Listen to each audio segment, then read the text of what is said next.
और फिर एक दिन उन्होंने हमको कहा, स्वामी जी आप बताओ मैं क्या करूं, मुझे सब कुछ मालूम है कि ये मदिरा पान करने से क्या क्या नुकसान होता है और मुझे जो जो कष्ट है, सिरोसिस हो रहा है, मेरी इंटेस्टाइन खराब हो रहे, सब मालूम है, लेकिन अब इसको रोक नहीं सकता, करूं क्या।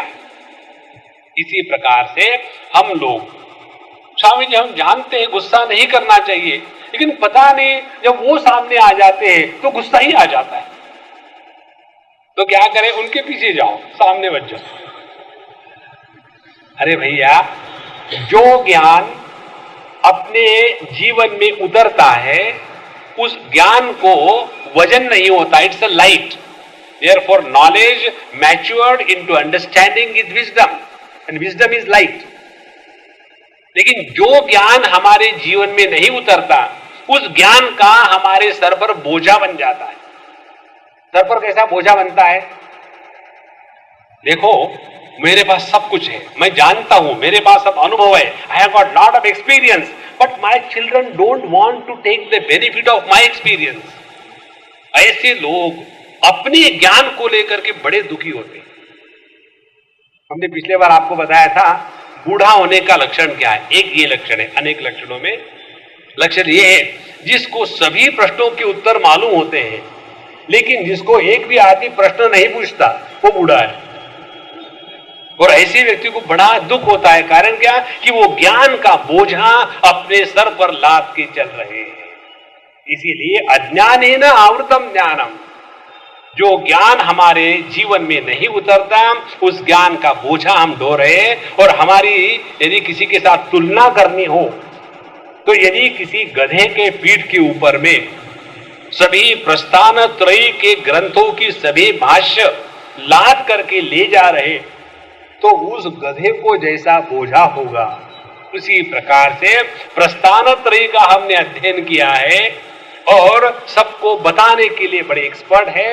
और जब प्रवचन करेंगे तब लोगों को डाउट होगा कि ये कहीं रियलाइज तो महात्मा नहीं है, लेकिन उनका अपना जीवन देखो तो छोटी छोटी बातों को लेकर के फ्रस्ट्रेशन है, डिप्रेशन है, अनेक प्रकार के एक्सपेक्टेशंस है और बाबा जी बने चले जा रहे हैं।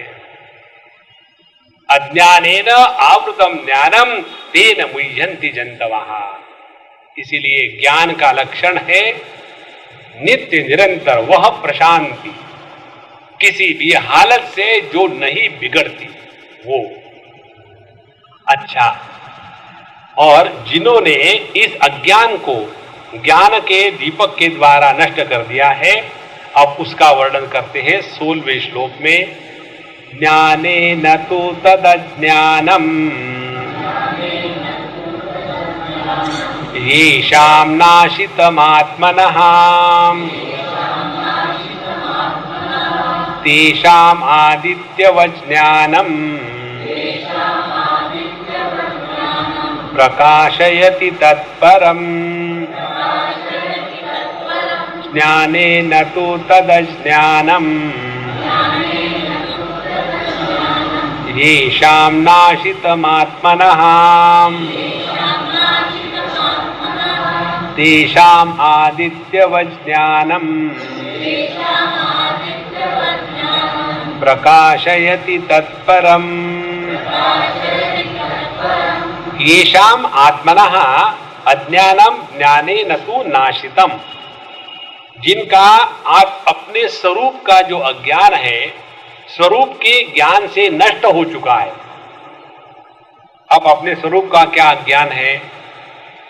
एक जगह में भगवान शंकराचार्य लिखते हैं, हम जितनी स्पष्टता से अपने आप को देह के रूप में स्वीकार करते हैं उतने ही स्पष्टता से जब हम अपने आप को सच्चिदानंद परब्रह्म सत्यम ज्ञानम अनंतम ब्रह्म मैं हूं इस दृढ़ निष्ठा से स्वीकार करेंगे, तब जाकर के हमारी निष्ठा पक्की हुई। इस समय हमको किसी को भी एक रत्ती भर डाउट नहीं है कि हम देह है। इसी प्रकार का जब हमारा अनुभव होगा कि मैं, इसके 3 स्टेजेस है, पिछले बार आपको बताए थे। पहली स्टेज ये है हम अपने आप को देह से मैं भिन्न हूं इस साधना को लेकर के चले। देखो, हम आपको जो साधना बता रहे हैं ना, हम आपके हाथ में माला नहीं पकड़वाएंगे, आपका मेकअप नहीं करवाएंगे, जैसे वैसे बढ़िया हो, इसको करो, देखो कैसी मस्ती चढ़ जाती है। पहली साधना, हम अपने आप को देह से भिन्न है ये समझने का अभ्यास शुरू कर दें। किसी दूसरे को मत बताना, ये स्वयं को करना है। किसी दूसरे को बताओगे देखो मैं देह से भिन्न हूं, मुझे काम मत बताना, और जब भूख लगेगी तो जाओगे देखो तुम देह से भिन्न हो, देह को भूख लगी, तुमको कहा, तुम वहां बैठो, ऐसा हो जाएगा, वो मत करना। ये सब अपनी साधना अपने हृदय में करनी है। तो हम यदि देह से भिन्न है इस एक साधना को करना शुरू कर दे तो उसका एकदम परिणाम क्या हो जाएगा? स्थूल जगत के स्थूल व्यक्ति, वस्तु और अनुभूति, इन तीनों का प्रभाव हम पर होना एकदम बंद हो जाएगा। देखो कैसी बात है। जहां हम जागृत अवस्था में आने के पश्चात जब हम जान लेते हैं कि मैं स्वप्न पुरुष नहीं हूं, उसी क्षण स्वप्न में होने वाली लाभ हानि, पति पत्नी, ये सभी की सभी झंझटें एक क्षण में समाप्त हो जाती है। तो यही अभ्यास यदि हम करते रहे कि किसी भी हालत में ये सिद्ध नहीं हो सकता कि मैं देह हूं, कितना भी ट्राई करो आप, क्योंकि देह का निर्माण हमने नहीं किया, इस देह के जो विकार है ये हमने निर्माण नहीं किए, ये देह का जो प्रकार है वो हमने निर्माण नहीं किया, और इस देह में आने वाले जो रोग है वो हमने निर्माण नहीं किए, इस देह में आने वाला बुढ़ापा इस पर हमारा कोई कंट्रोल नहीं है। एक बच्चे ने प्रश्न पूछा, स्वामी जी जवानी और बुढ़ापे में क्या फर्क है? तो हमने कहा जवान जवान होते, बूढ़े बूढ़े होते। बोले नहीं, आपको पता नहीं, तुम बताओ। बोले जवानी आके चली जाती है, बुढ़ापा आके ले जाता है। कितने सच्ची बात, चली नहीं जाती, ले जाता है। तो इस देह पर हमारा किसी भी प्रकार का कोई भी अधिकार नहीं है, और ऐसे देह को मैं मान करके हम अपने जीवन को चला रहे हैं। देखो, इसीलिए जो पहली साधना है, पहली साधना में हम अपने आप को देह से भिन्न के रूप में स्वीकार करना प्रारंभ कर दें। ये करने से क्या होगा?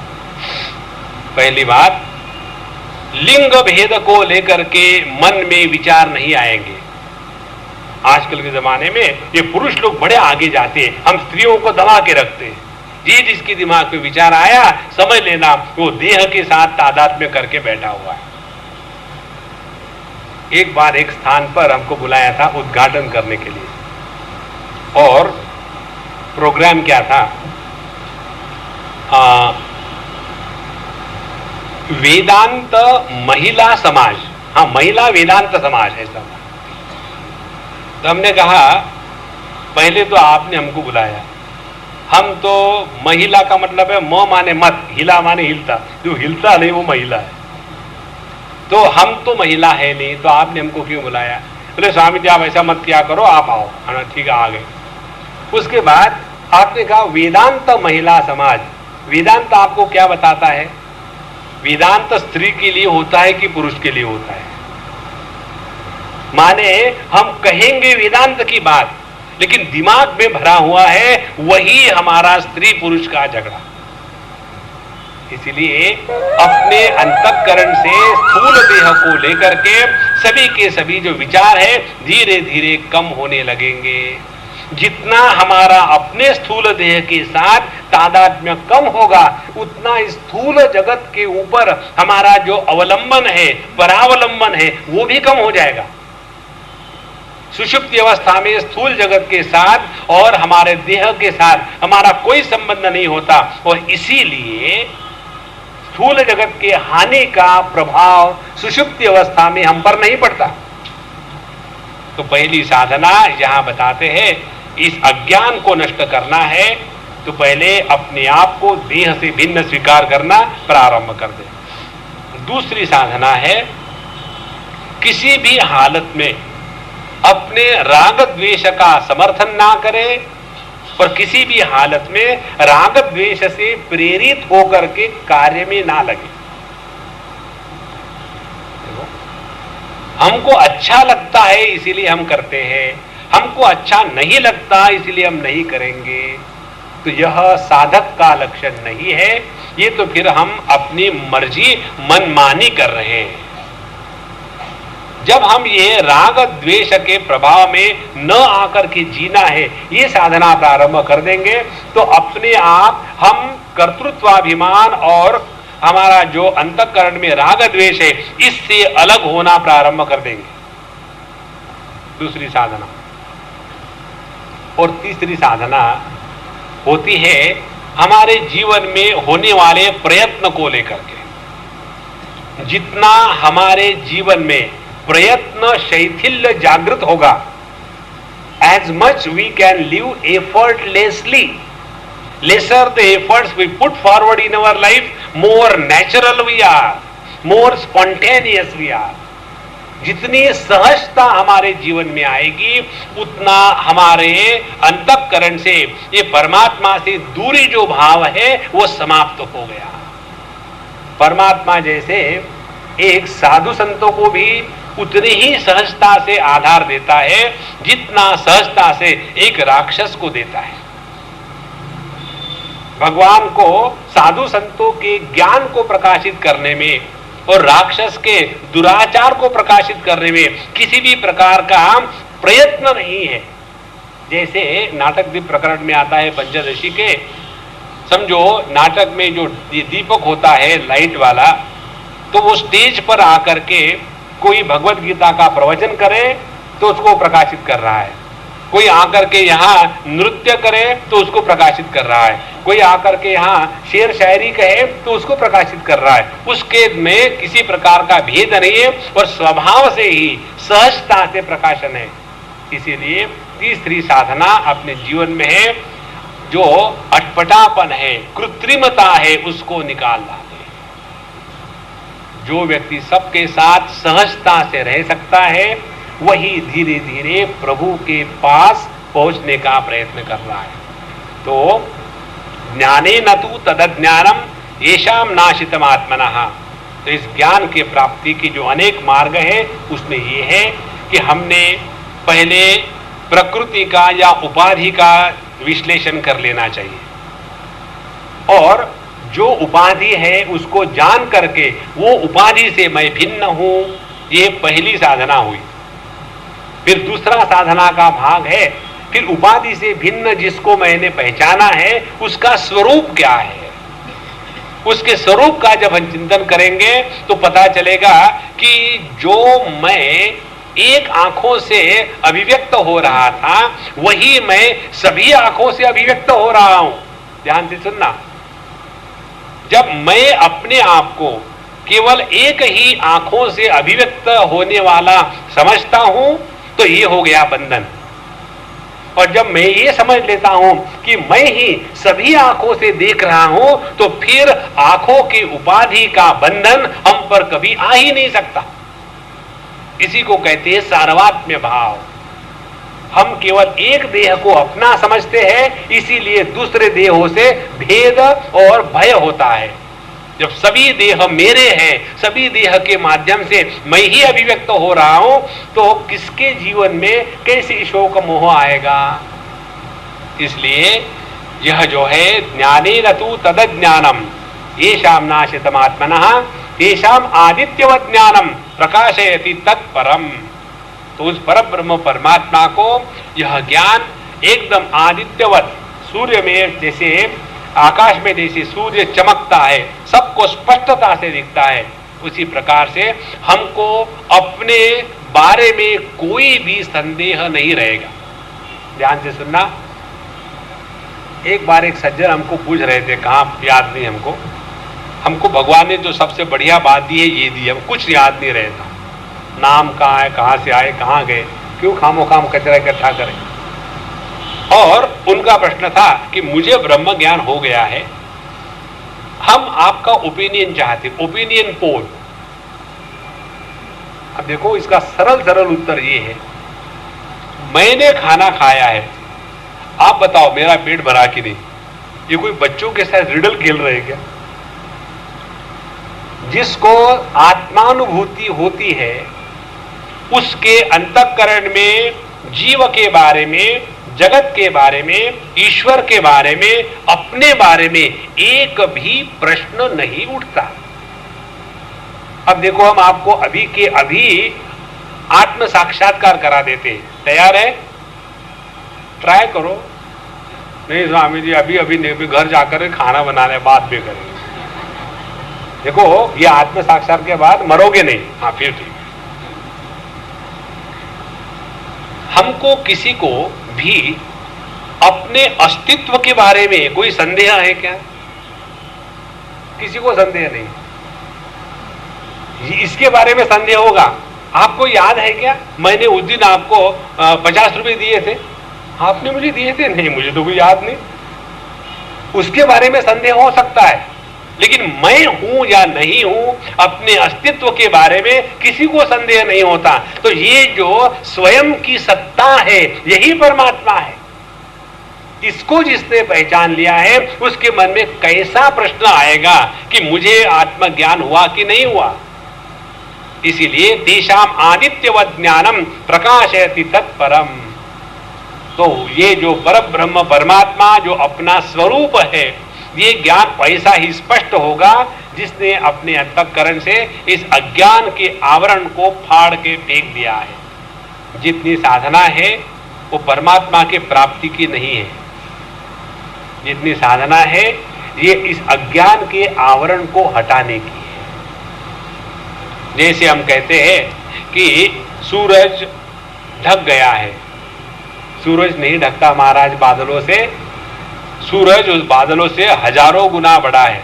वो क्या ढकेगा? ढक गई है हमारी दृष्टि। उसी प्रकार से परमात्मा नहीं ढकता, उसका कभी अभाव नहीं है। इसीलिए परमात्मा की प्राप्ति के लिए हमको कुछ नहीं करना पड़ता। जो भी साधना है वो इस अज्ञान के आवरण को हटाने के लिए। इसीलिए जितनी साधना है, इसके द्वारा इस अज्ञान का जो कार्य है, प्रभाव है, हमको अपने आप को देह मान लेना, अपने आप को प्राणमय कोश मान लेना, अपने आप को मनोमय कोश मान लेना, अपने आप को विज्ञानमय कोश मान लेना, अपने आप को आनंदमय कोश मान लेना। ये 5 गलत फहमियां हमको अपने बारे में है। एक हो तो बात अलग है, यहां 5 है। तो ये प्रत्येक गलत फहमी को हटाते हटाते जब हम सिस्टमैटिकली जाएंगे, तब जाकर के अपने स्वरूप का ज्ञान होता है। हमारी अभी एक पुस्तक पब्लिश हुई है, अंग्रेजी में है, गाइडेड मेडिटेशन। उसमें हमने इस अप्रोच को लिया है। हम कैसे अपने स्थूल देह माने अन्नमय कोश, उसके साथ तादात्म्य करके गलत फहमी में रहते हैं और कैसे उसमें से निकलना है। पहला मेडिटेशन वो है। दूसरा मेडिटेशन है, हम कैसे अपने आप को प्राणमय को समझते हैं और उसके क्या कार्य है, इफेक्ट है, उसमें से निकलने की क्या साधना है, दूसरा प्रकरण। इस प्रकार से प्रत्येक कोश के समझने के बाद उसका तिरस्कार करके जो बचता है, जिसका तिरस्कार नहीं हो सकता, जो अहेय है, उस वस्तु को हम आत्मस्वरूप से पहचाने। तेषाम आदित्यवत् ज्ञानम प्रकाशयति तत्परम।